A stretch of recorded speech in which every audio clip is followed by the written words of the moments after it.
आज अमरावतीच्या महापौर आणि उपमहापौर पदासाठी महापालिकेची निवडणूक झाली।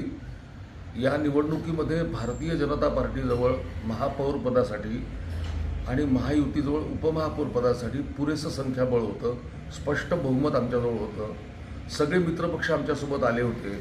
पण महापौर निवडणुकीमध्ये MIMच्या एक सदस्य मीरा कांबळे यांनी वेळेवर हात वर केला आणि महापौरासाठी आपलं मतदान केलं।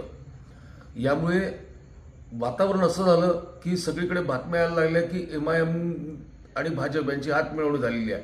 पण वस्तुस्थिती अशी आहे की भारतीय जनता पार्टीने MIMच्या कुठल्याही सदस्याशी संपर्क केलेला नाही।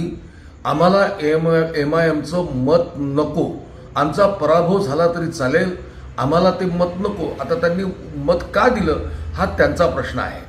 त्यामुळे MIMशी आम्ही कोणीही संपर्क केलेला नाही। ज्या मित्रपक्षांना महायुतीमध्ये घ्यायचं होतं त्यांच्याशी स्वतः या जिल्ह्याचे पालकमंत्री चंद्रशेखरजी बावनकुळे आणि पक्षाचं जे नेतृत्व आहे त्यांनी सगळ्यांशी व्यवस्थित संवाद केलेला होता। 3 दिवसापासून महायुतीतले सगळे घटक पक्ष आणि त्यांचे सदस्य एकत्र बसत होते। आज वेळेवर महायुतीमध्ये सगळं वातावरण छान असताना एका MIMच्या सदस्यांनी हात वर करून मतदान दिलं। हे मतदान आम्हाला नको होतं। आम्हाला या मतदानाचा, त्यांच्या एका मताचा आनंद नाही। जे कोणी दावा करत असतील की आम्ही त्यांना मत द्यायला लावलं, ते आमचेच आहे, अमुका ढमुका, ते त्यांना लखलाभ। भारतीय जनता पार्टीला कुठल्याही MIMच्या सदस्याशी काहीही घेणे देणे नाही।